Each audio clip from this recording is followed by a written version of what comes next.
Somewhere near your house, right now, there is a line painted down the middle of a road.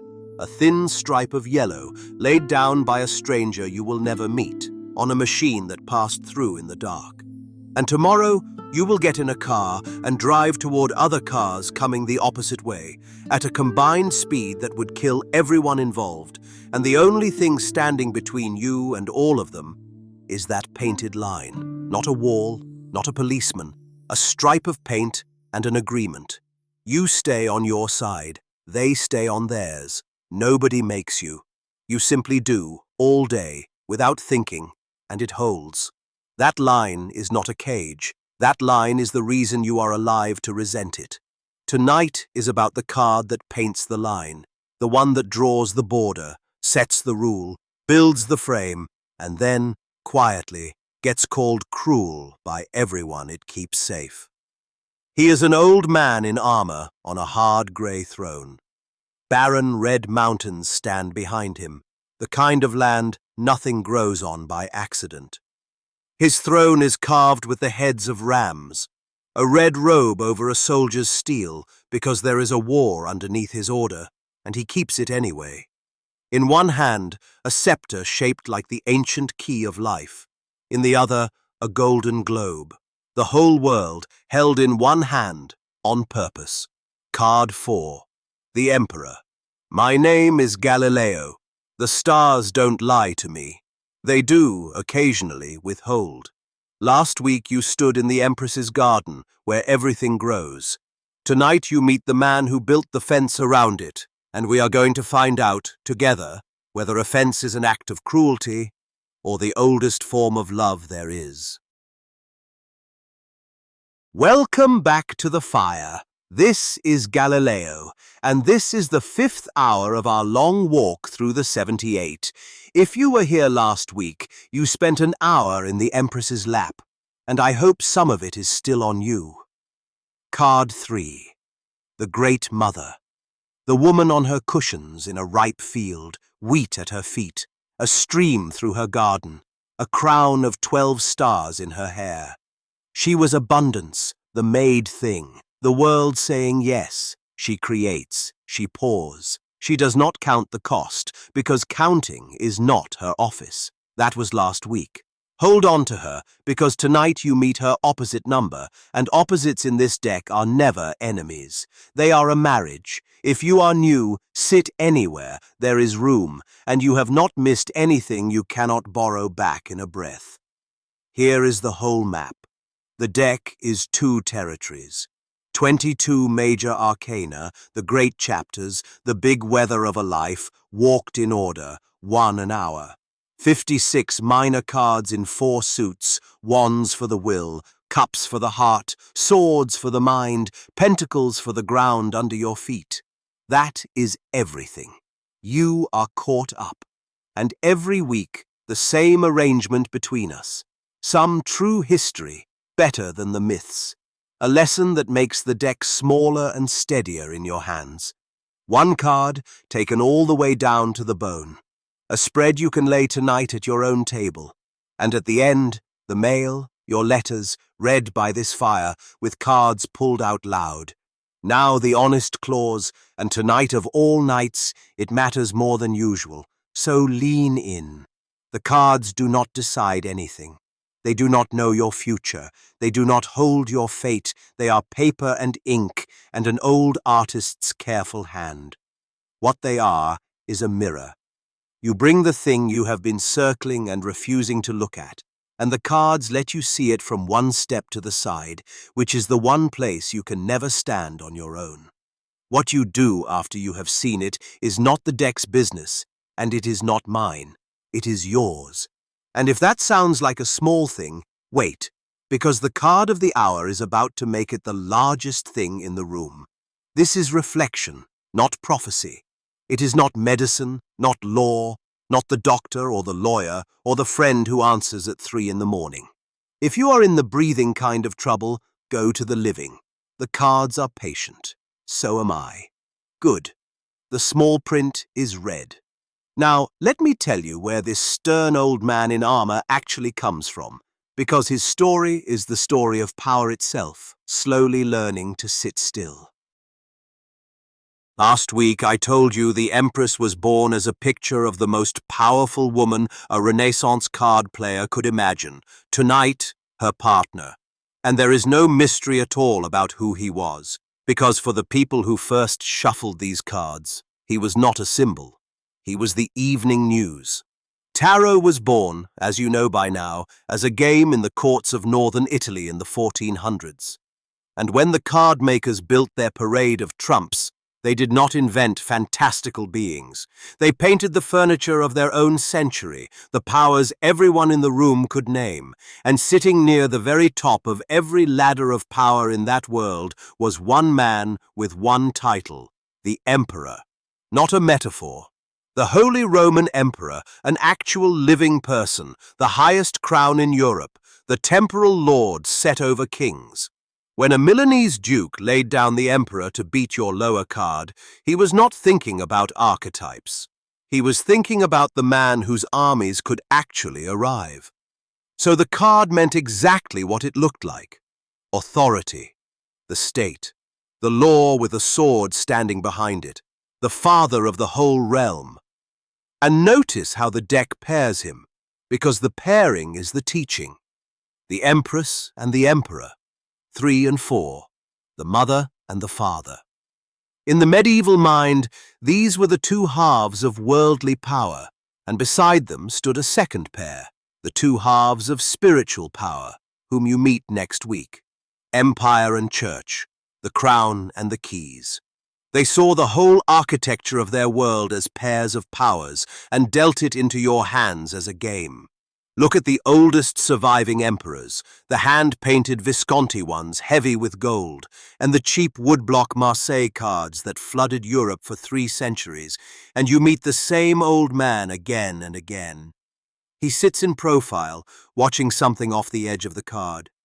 I have always loved that, because a king who faces you is posing, and a king who faces sideways is watching the border. He holds a scepter topped with a globe, and an eagle rides on his shield, the imperial eagle, the oldest badge of Rome and empire. And his legs, in the old decks, are crossed, one ankle over the opposite knee, so that his own body makes a shape, a number, a 4. The card is number 4, and the man is sitting in the shape of his own number, and 4 simply insists on being everywhere the emperor goes. 4 legs on a table, 4 walls on a house, 4 corners on the map. He is the number that holds still. Here is a small, delicious piece of history that tells you exactly what this card is. When tarot spread into the stricter Catholic corners of Europe, the Church took offense at some of the trumps, not at the emperor. At the Pope, and worse, at the popes. That scandalous card of a woman seated in the papal chair. So in certain regions, the printers quietly swapped the holy pair out for classical gods, a Jupiter, a Juno, to keep the censors calm. But the emperor stayed, untouched, every single time. Nobody was ever offended by a picture of a king. Kings did not mind being kings. That is the emperor for you, hiding in plain sight. The one power so ordinary, so woven into how things simply are, that it slips past every censor on the continent. Real authority rarely needs to announce itself. It is only the water everyone is already swimming in. Then comes 1781, and you know the man by now. Antoine Coeur de Gebelin, at his party, deciding on the spot, having checked absolutely nothing, that the whole deck is a lost book of secret Egyptian scripture.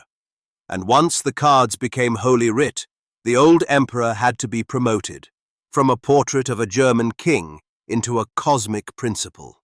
The occultists wired every trump into the machinery of the heavens. They tied the 22 to the letters of the Hebrew alphabet, and the emperor drew a letter, the old grammar's gloss, as a window, which is a very good joke about a man whose entire business is walls. And then the ceremonial magicians of the Golden Dawn in London did the thing that matters most for tonight. They gave the emperor a piece of the sky. they gave him Aries, the ram, the first sign of the whole zodiac, the sign of spring's hard beginning, of the head lowered and driven forward through anything in the way.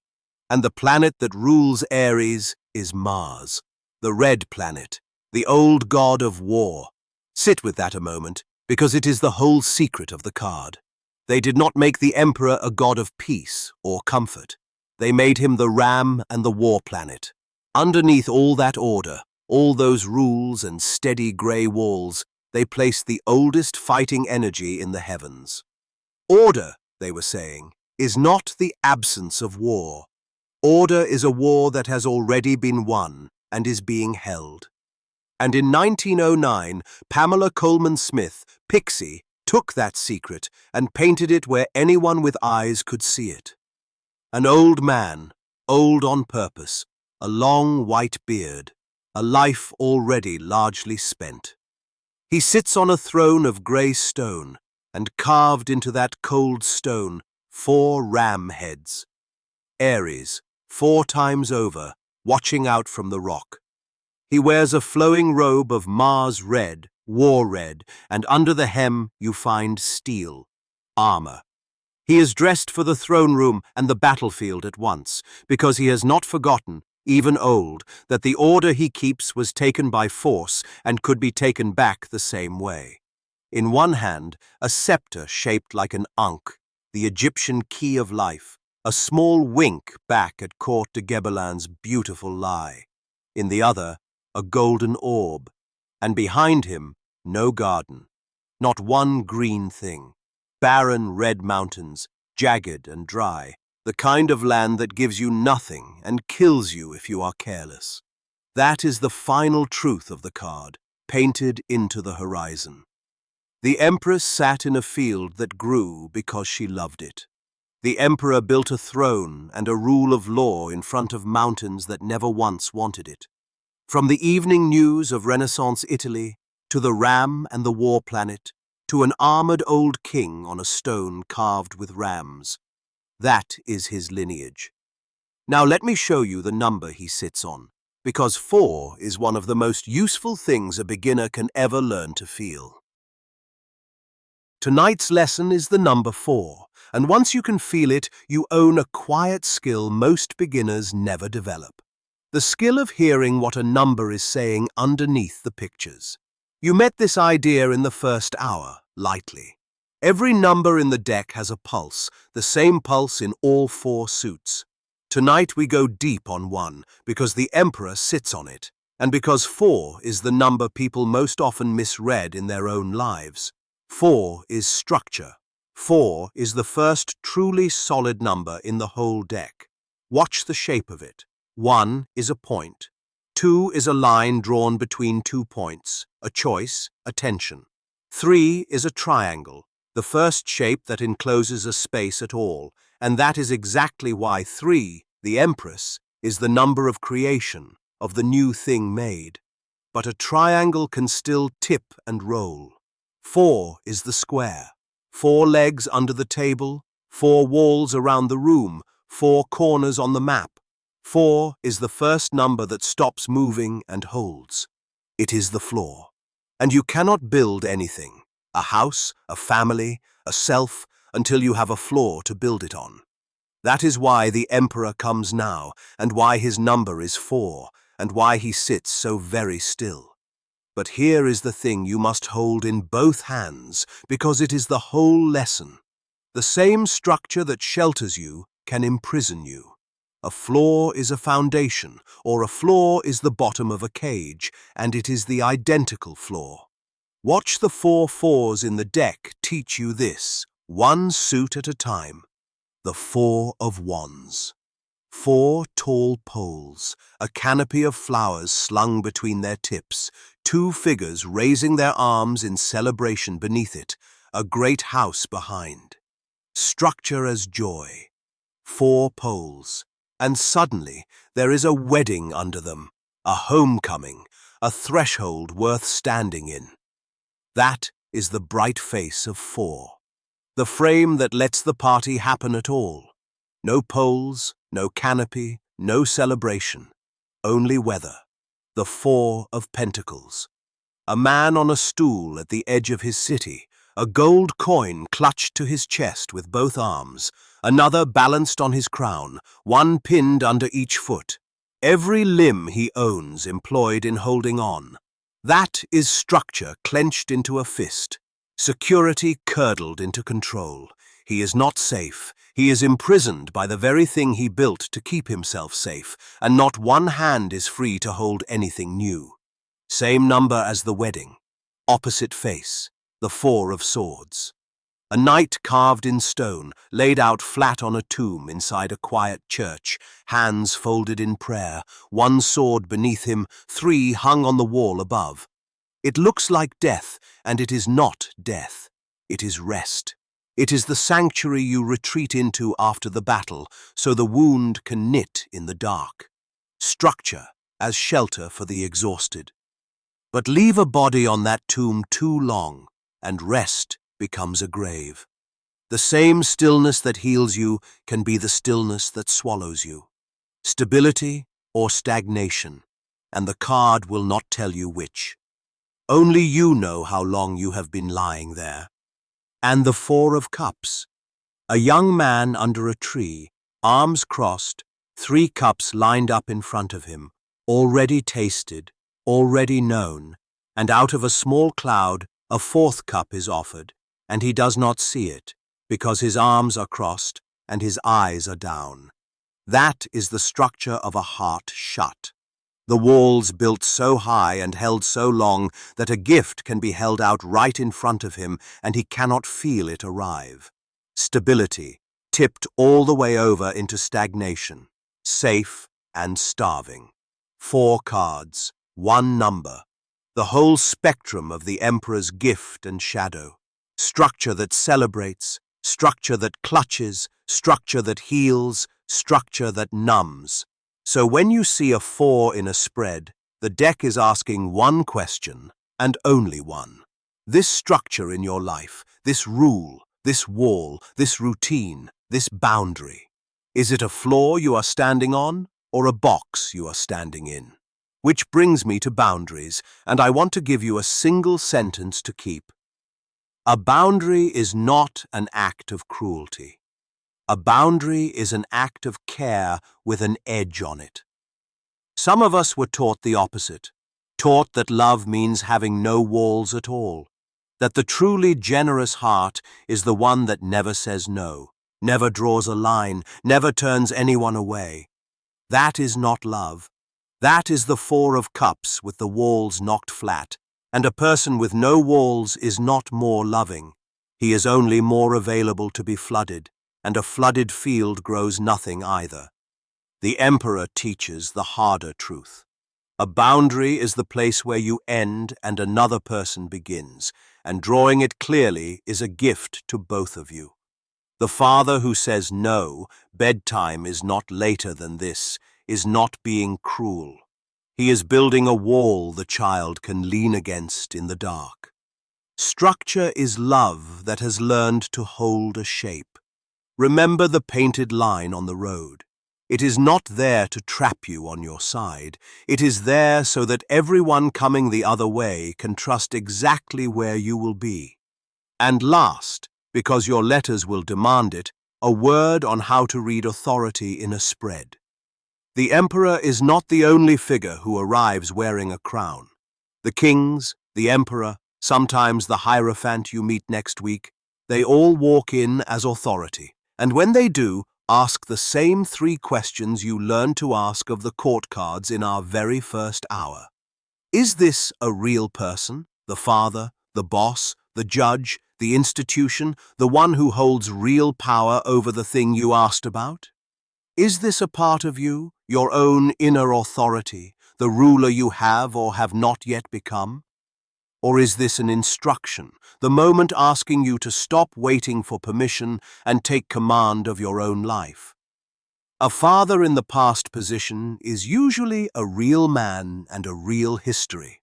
An emperor in the future position is almost never a person arriving. It is a throne, and the reading is asking whether you are finally going to sit down in it. Now, Let us sit with the old man himself. The Emperor. Card 4.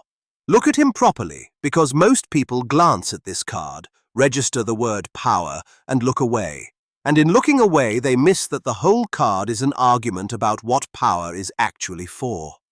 An old man sits on a throne. Begin with old. Pixie could have painted a warrior king in his prime, sword in hand, and she chose not to. She painted a beard gone entirely white, a face lined by a long reign, a body that has plainly done its fighting years ago. This is not power seizing itself in the moment. This is power that has already been won and held and kept so long that the keeping has become the man. The throne is grey stone, cold and immovable, and carved into it, at each shoulder and each arm, the heads of rams, 4 of them, horns curled, eyes forward. Aries, watching out from the rock.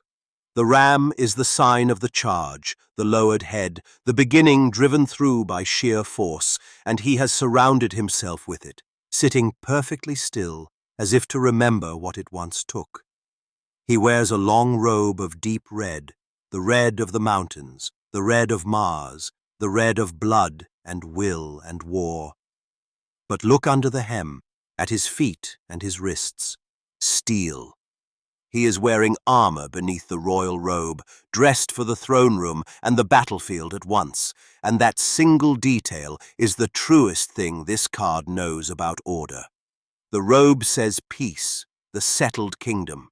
The armor underneath says he has not forgotten for one moment that the peace was taken by force and could be lost the same way.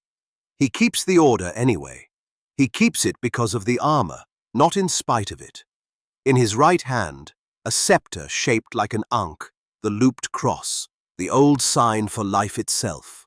Power that gives life, at least that is the promise, not merely power that commands it. In his left hand, a plain golden orb, the world held in an open palm, not clutched, the way the 4 of Pentacles clutches his coin. Held. There is a whole moral universe in the difference between a fist and an open hand, and this card, at its best, is the open hand. And behind him, the horizon that tells you everything. No garden, no wheat, no ripe field, no soft green growing thing. Jagged red mountains, barren, dry, the kind of country that feeds you nothing if you are careful and kills you if you are not. And in front of that pitiless rock, he has built a throne, a kingdom, a rule of law. The Empress sat in a field that grew because she loved it. He sits in front of mountains that will never love anybody, and he has carved order out of them with his own will, because someone has to. Because the alternative to his hard structure is not freedom, it is the mountains winning. So, upright, on your table, what is he saying? He is saying, in the plainest voice in the deck, structure, authority, the frame that holds. The canonical words are authority, establishment, structure, the father, and let me give them to you the way they land in a life. The Emperor upright is the presence of a firm container, and the good news that you can build one. He is the person who makes the rules and then keeps them, who says what time the meeting starts and starts it, who holds the line so that everyone inside the line can finally relax. When you are lost in chaos, when everything is fluid and nothing is decided, and you are exhausted by a life with no edges, he is the most welcome card in the whole deck. He is the scaffolding. He is the schedule that sets you free. He is the boss who has your back precisely because his expectations are clear. He is the father, the good kind, whose no is a wall you can lean on instead of a fist you flinch from.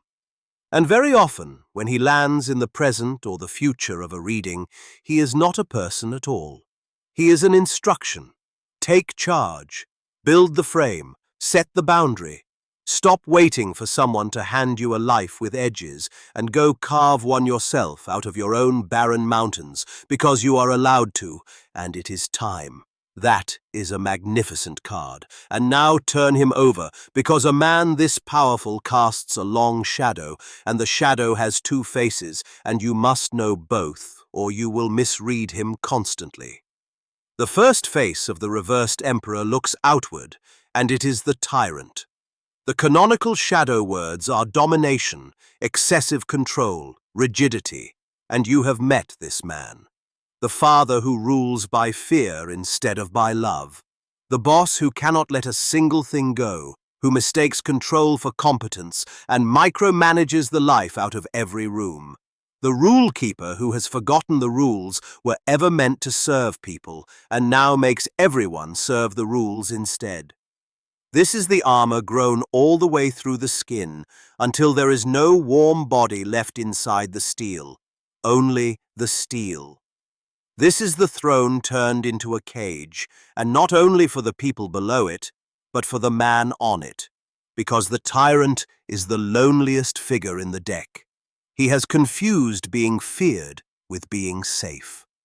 When he lands looking outward, the question is not, how do I defeat him? It is, where am I still small and flinching in front of a throne? And is the man on it even still alive, or am I flinching now at a memory? The second face of the reversed emperor looks inward, and it is quieter and far more common, and it is the exact opposite of the tyrant. It is the empty throne, no structure at all, no spine, no boundary, no follow-through, the life with no flaw.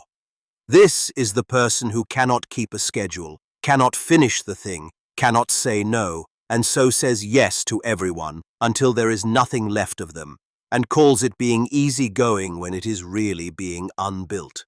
This is the absent father, the abdicated authority, the throne left sitting empty while the kingdom goes to weeds. And here is the hard, useful truth of this second face. When the emperor reverses into emptiness, the throne he leaves vacant is usually yours. You keep waiting for someone to take charge of your life, and the terrible and freeing news is that the someone is you, and the chair has been empty this whole time, only waiting for you to sit down in it and pick up the orb. Which face is it when he lands reversed for you? As always, the company he keeps will tell you, and this is your combination lesson for the week. I will give it to you through his marriage, because the emperor is never more legible than when he stands beside his wife. The emperor beside the empress, 4 beside 3, is one of the great pairs of the deck. Together they are the whole household, structure and abundance, the frame and the flourishing. When they land upright together, something in your life has both a floor and a garden, both discipline and love at once, and that is rarer than you think, so tend it. But the pair also diagnoses what is missing. All emperor and no empress is a house with rules and no warmth, a life beautifully organized and quietly dead. All empress and no emperor is a garden with no fence, abundance with no form, a life warm and formless and slowly drowning in its own good intentions. When only one of them turns up in a reading aching for structure or for softness, the deck is telling you which one you are short of. And one more pairing, a darker one, because you will meet it, and it is the emperor's own particular danger. The emperor beside the tower, that card of the lightning strike, and the crown blown clean off the top of the building. Watch for it, because rigidity is the thing that calls the tower down. A structure that can bend survives the storm. A structure turned entirely to stone, that cannot flex, cannot admit it was ever wrong, does not weather the storm, it shatters in it. When the emperor lands next to the tower, the reading is a warning and a mercy at once. The rigid thing in your life is going to come down, and you can bring it down gently yourself by loosening your own grip, or you can wait for the lightning to do it for you. One of those hurts a great deal less. Both of them, notice, are your choice. And that is not a coincidence tonight, of all nights. Why does he sit here at 4, right after the empress? because that is the true order of every childhood. First, you are held. The Empress is the unconditional yes, the lap, the milk, the garden that loves you before you have done one thing to earn it. And then, once you have been held, comes the first no. The first rule, the first edge, the Father's law that says the world is not only your desire, there are other people in it, there are limits, there is a shape you must learn to live inside. And the child needs both. Raised only in the Empress's endless yes, a soul grows up formless and frightened, because a world with no edges is not a safe world, it is a terrifying one. Raised only in the Emperor's law, with no warmth, it grows up armored and starving. The fool needed the garden first. Now he needs the fence. He has been loved. Now he must be given a shape. That is card 4. Structure, the real kind, carved out of hard ground by someone who loves you enough to hold a line, is not the opposite of freedom. It is what makes freedom possible. You cannot play a game that has no rules. You can only wander a field that has no fence. The Emperor builds the board, so the fool can finally play. Now, something for your own hands, because I promised you every hour would leave you steadier than it found you. You have the 3-card line from week 1, past, present, current, the workhorse, keep it always. You have the magician's table from week 2. Tonight I give you a spread that belongs to this card and to his number, and I call it the 4 walls. 4 cards, laid not in a row, but in a square, one for each wall of a room, because tonight we are not telling a story across time. We are examining a structure. A room you are already living inside. It can be a job, a relationship, a family, a habit, a whole way of running your days. Anything with walls. Ask about the structure you have been circling, the one that feels either too tight or not tight enough, and lay 4 cards, one at each edge of the square, and read them as the room they make together. The first wall, lay it at the top, the foundation. The question is, what is actually holding this structure up? Not what you tell people holds it up. What truly bears the weight? Sometimes the answer is love. Sometimes it is fear.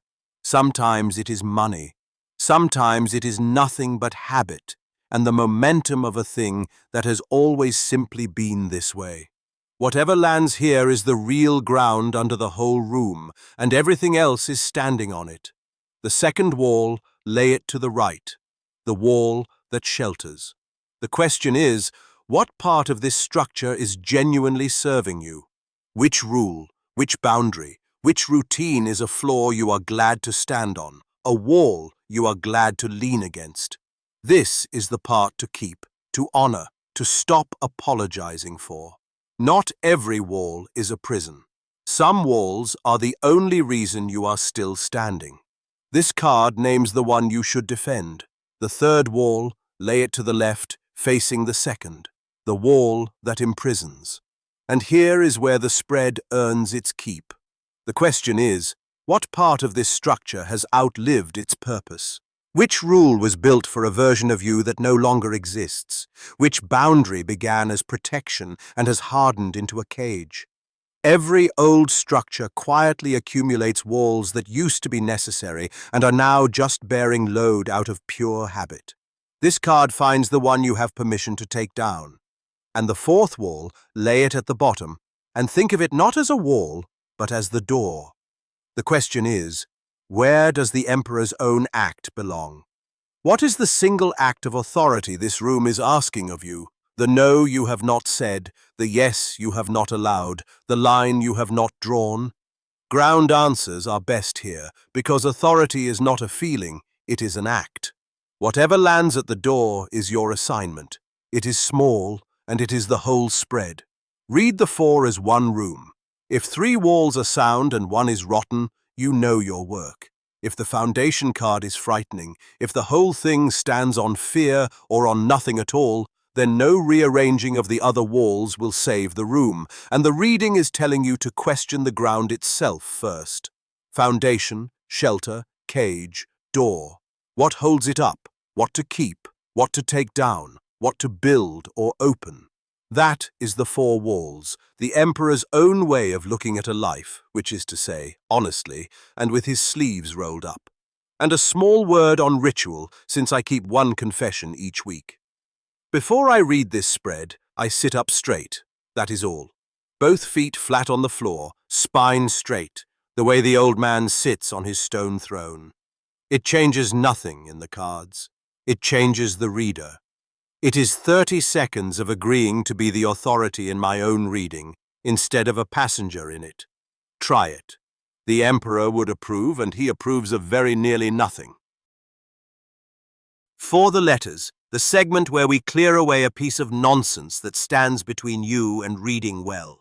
In our first hour, we took the fear out of the dark cards. In our second, we swept away the folklore of the trade, the gifted decks and the moonlight baths and the invented rules. Tonight, we take on the biggest one of all, the belief that sits underneath every nervous question anyone has ever carried to a card table. The belief that the cards decide.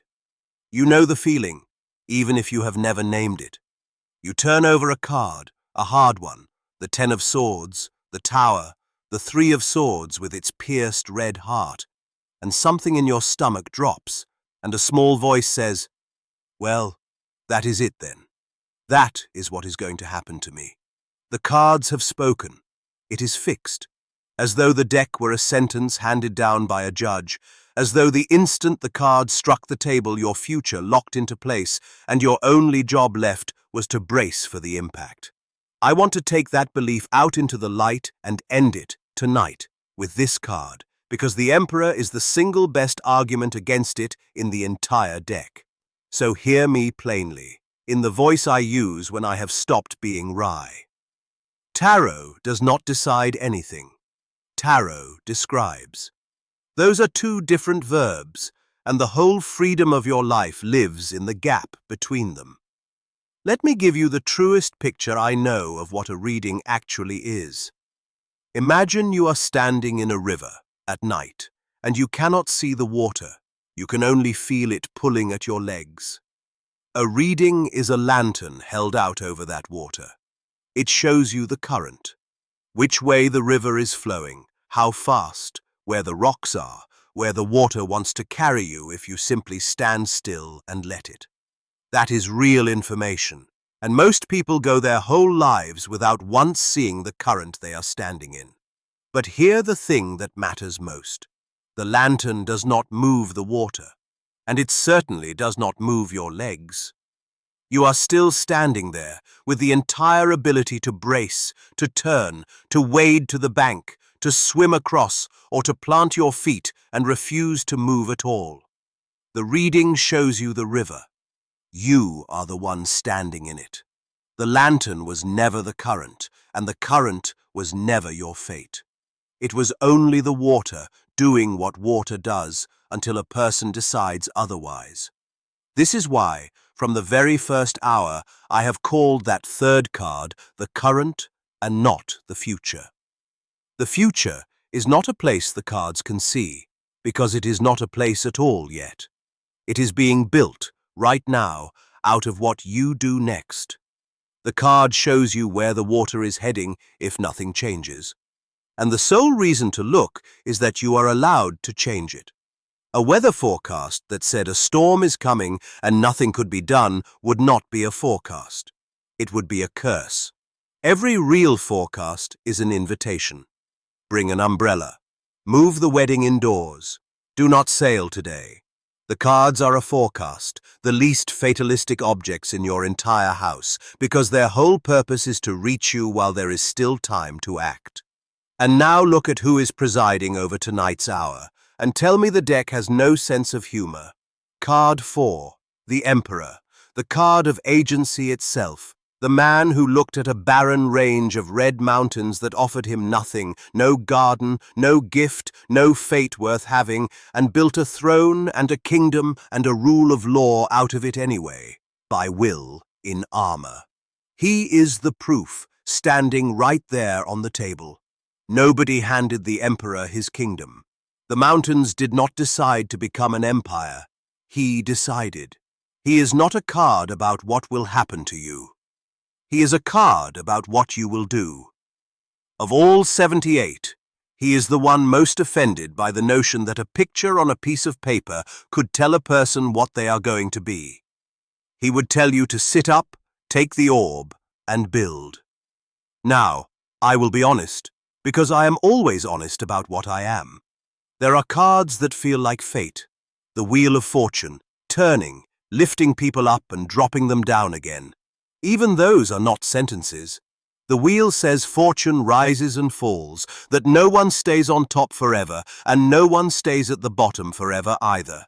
And that is not a prophecy about you. It is a law about everyone, and your freedom is entirely in how you ride it, whether you cling to the top in terror or meet the bottom with a little grace. The deck describes the weather of being alive. It never, in 600 years, took the wheel out of your hands. Anyone who tells you a card sealed your fate is either frightening you on purpose or has mistaken the lantern for the river. So here is the whole teaching, and it is the Emperor's, and it is the reason this show exists. The cards are a mirror, a forecast, a lantern held over dark water, and every one of those has the same single purpose, to hand you back your own steering. You are not a passenger. You were never a passenger. The moment a reading makes you feel like one, it is being read wrong. A good reading does not tell you what is going to happen. It shows you the current clearly enough that you can finally decide what you will do about it. The stars describe. You steer.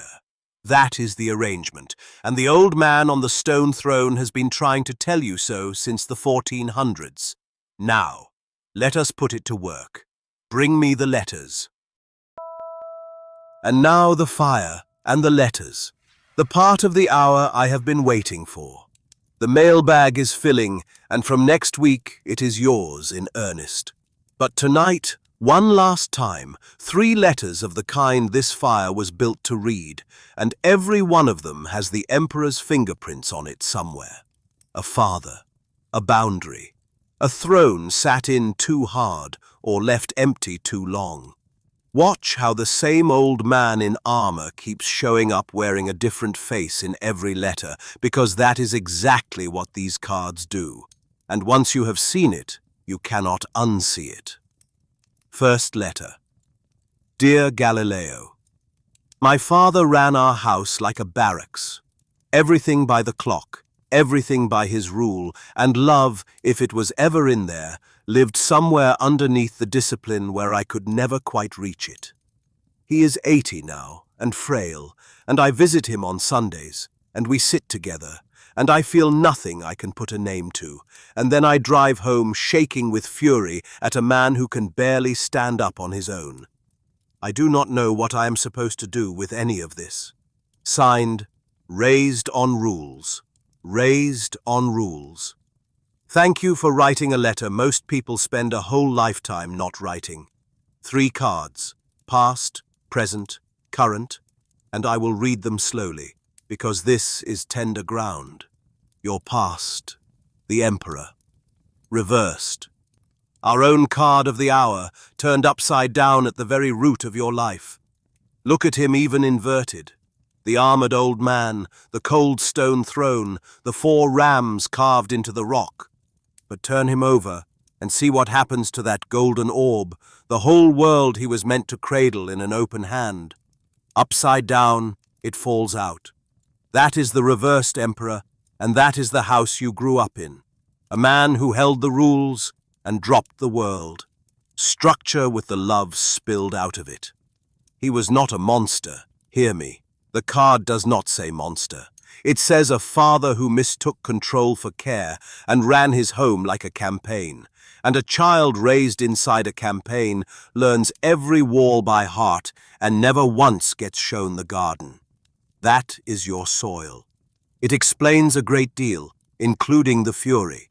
And I would like you to stop being ashamed of the fury, because it is the honest report of a real thing.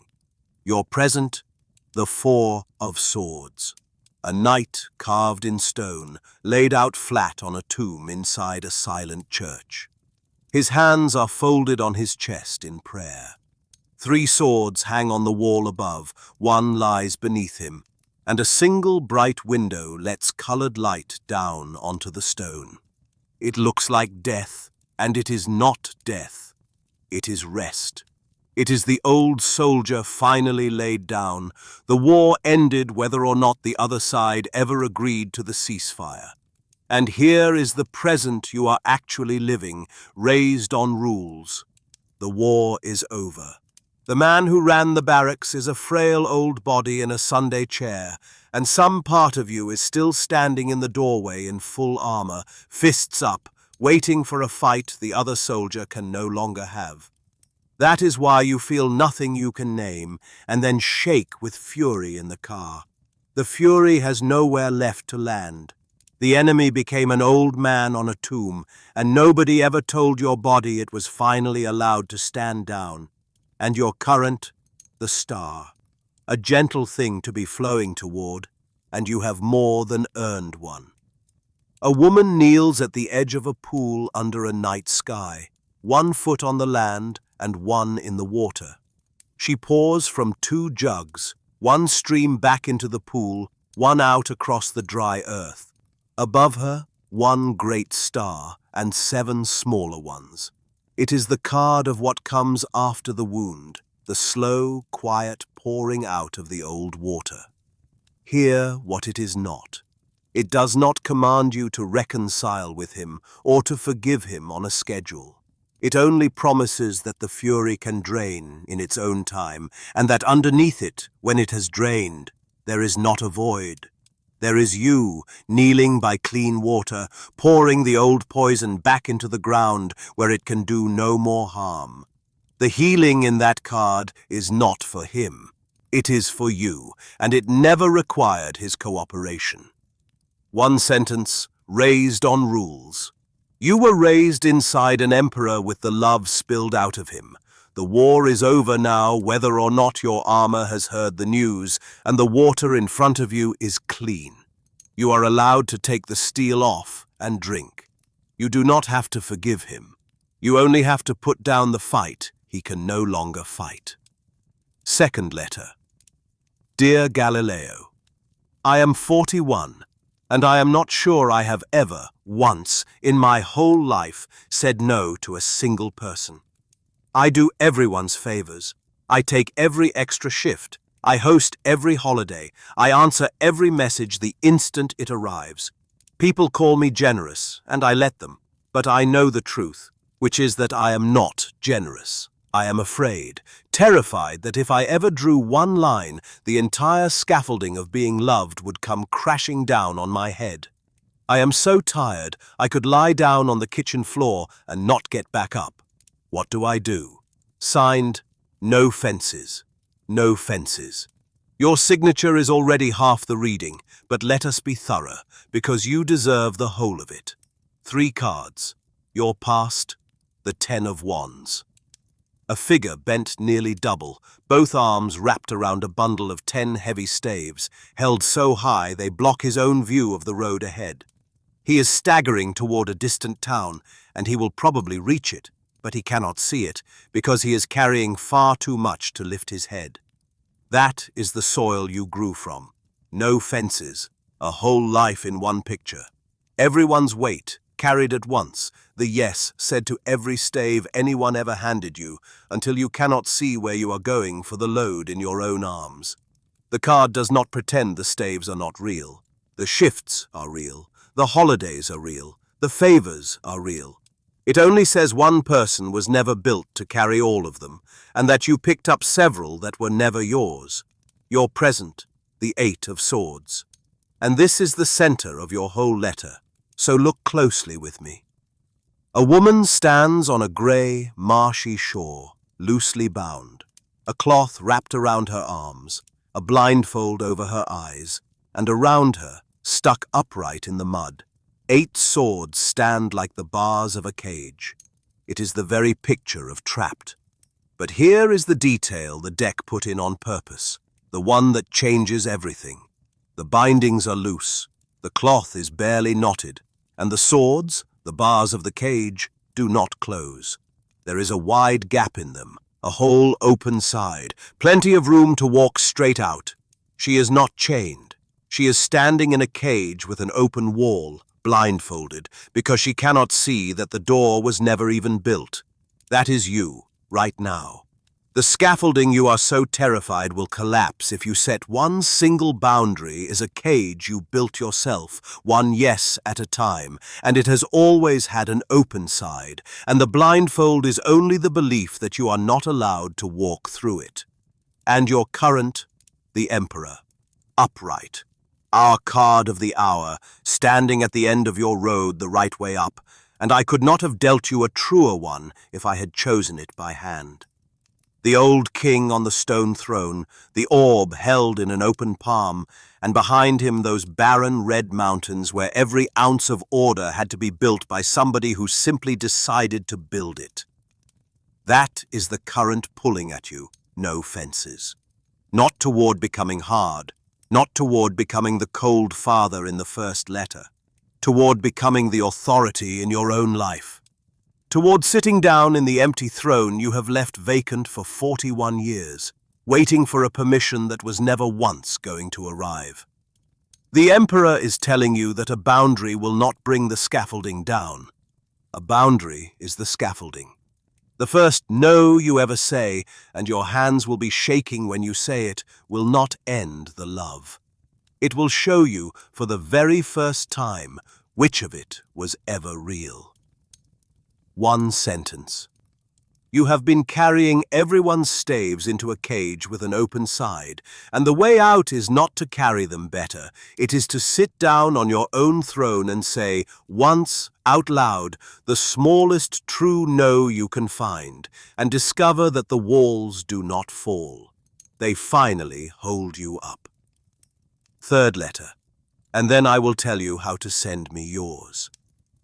Dear Galileo, I run a small company and a family, and I am good at both, and I have always been proud of that. But lately my daughter has stopped telling me things. She just says fine, and goes to her room. And last week my best employee, the one I trained for 6 years, quit. And on his way out the door he said, very quietly, that I do not trust a single person to do a single thing. I keep it all in my own 2 hands, because that is how it all stays standing. That is how it stays standing, isn't it? I am starting to be afraid of the answer. Signed, White Knuckles. White Knuckles. You already feel the floor moving under you, or you would never have written to me. So I am not going to insult you with a soft reading, but I am going to be fair, because the cards are fair. 3 cards. Your past. The 4 of Pentacles. A man seated at the edge of his city, holding on to everything. 1 gold coin clutched to his chest with both arms, 1 balanced on his crown, 1 pinned under each foot. Every single limb he owns is employed in gripping a coin, which means not 1 hand, not 1 foot is free for anything else. This is where your strength was born, White Knuckles, and I will not mock it, because that grip built a company and held a family and kept real things safe through seasons I cannot see. The grip was not a character flaw.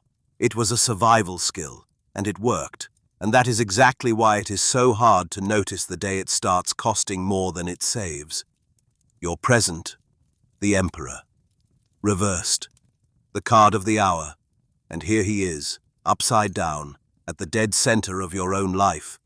And I suspect you know why before I even say it. Look at him inverted. The stone throne, the rams, the armor, all of it still there. But the world tips out of his open hand, and the whole figure hangs upside down, like a king who cannot understand why the room has started spinning. This is the rigidity the reversed emperor warns about. Not cruelty. In your case, I do not read cruelty here. I read a man who has confused holding everything with keeping everyone safe until the holding itself became the danger. The armor has grown through the skin. The throne has quietly become a cage, and the terrible thing about that particular cage is that it locks from the inside, and it holds the king even tighter than it holds the kingdom. And your current, and here I am going to be honest, because you asked me to be, and because a gentle lie would be the cruelest thing I could hand a man who can already feel the floor tilting. Your current is the tower. A tall, proud tower built high on a black crag, a bolt of lightning striking the golden crown clean off the top, flames in the windows, two small figures falling headfirst through the night air.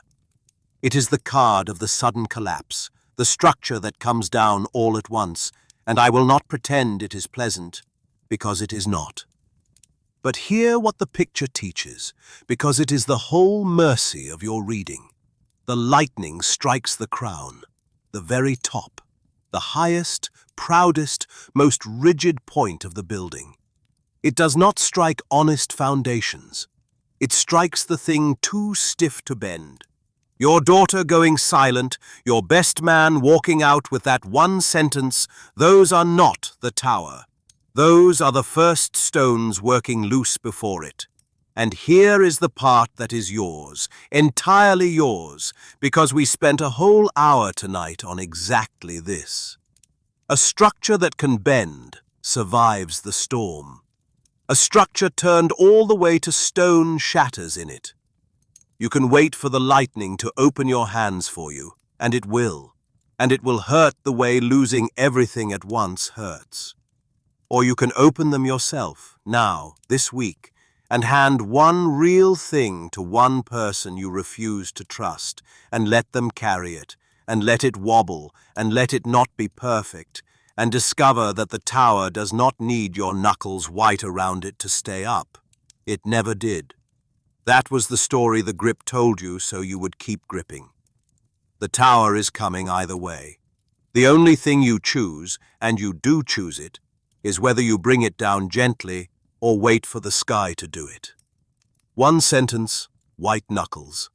And it is the hardest one I will say all night, so I am going to say it kindly. What is keeping it all standing is not your grip. It is the people you are slowly strangling by refusing to let go.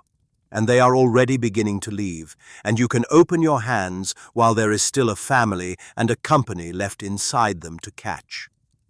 That is the fire for tonight. And next week, truly, the letters are yours. If you are standing in front of a father you cannot read, a boundary you cannot draw, a grip you cannot loosen, a throne you keep leaving empty, then write to me. Go to askgalileo.live. There is a place there to send your letter. Tell me where you are stuck, and sign it with whatever fine disguise you please. Raised on rules, no fences, white knuckles. The mask is honored, and your trouble, spoken aloud by this fire, is the very thing that quietly saves a stranger 3 time zones away who was certain they were the only one. That is how the fire has always worked. Feed it. So, look at what you carry out of the 4th hour on the road. You know the emperor's true story now.